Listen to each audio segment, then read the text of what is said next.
Earlier this week, the Big Ten announcing the male winner of its Jackie Robinson Community and Impact Award presented by Discover, an incredibly worthy winner, Indiana wrestler Tyler Lillard.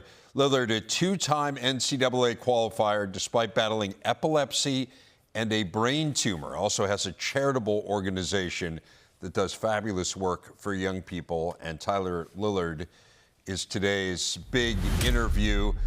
Tyler, I gave a brief overview there, but for people who don't know your story, fill us in. Take us through how you got to this moment. So I was born in Kalamazoo, Michigan. Parents split when I was young. My mom moved to Southern Illinois. Just the two of us. We moved with my grandparents, and once my grandmother passed, my mom moved again. She got a job at Pepsi down in Georgia. And at the time, I wasn't wrestling, but I found wrestling like third grade. And I brought this flyer home to my mom, and I said, "Hey, Mom, I want to wrestle." And she looked me straight in the eyes and said, "That's the stupidest thing I ever heard. We're not going to do that."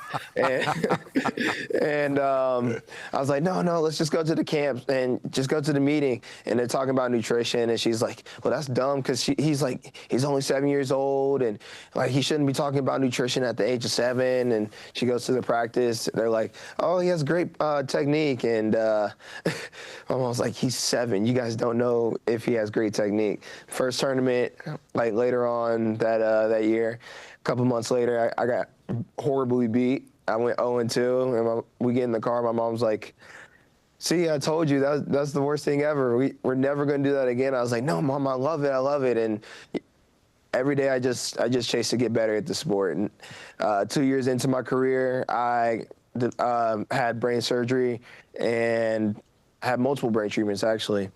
And that's when everything really took off. I finally got in the groove of wrestling again, started wrestling again with Coach Charlie Morris down in Milton, Georgia. And that's when my career just took launch. And well, it's pretty amazing that your career kind of took off, in your words, at a time when you went through a major health issue.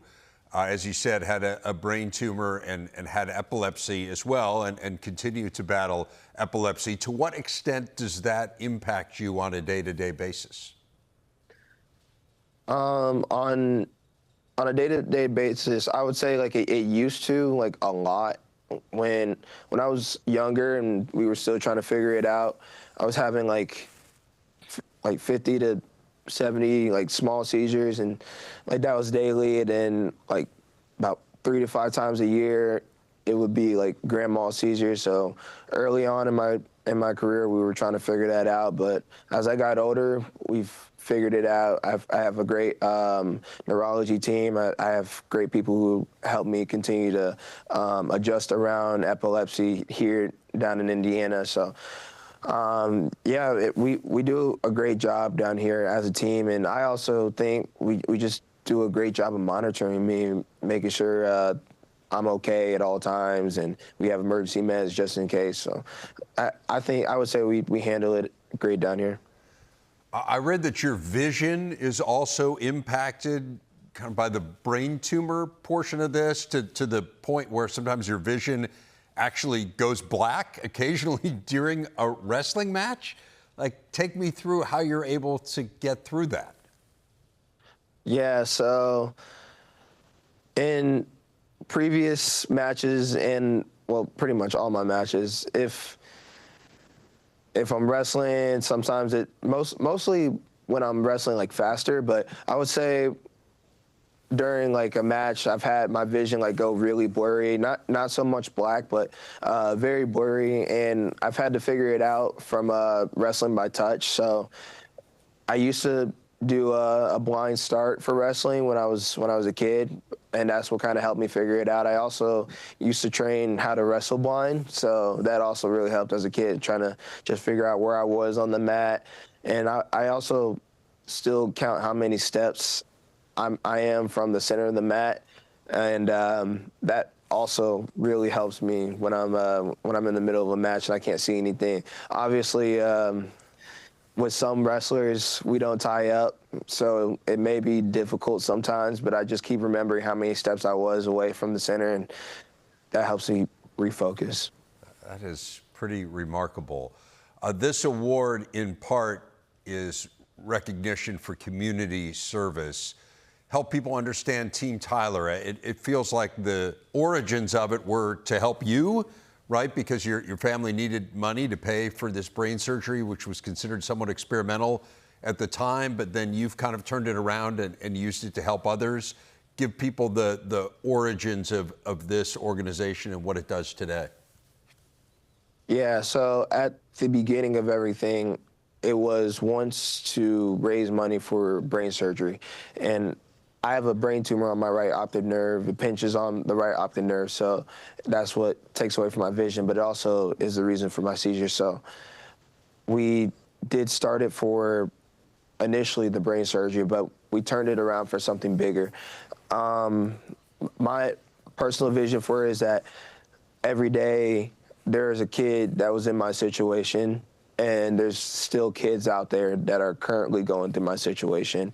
And God has blessed me with the ability and the gift to wrestle, and not only wrestle to impact people on the mat, but people off the mat, people in hospitals, people in worse situations. And we just try to reach out to those who need help. So I usually do the Team Tyler Epilepsy Foundation usually starts a thing at the beginning of the year or before the school year starts, and it's when we usually do a school drive. So we do like book bags, pencils, pens, things like any essential needs that kids need to start the school year off.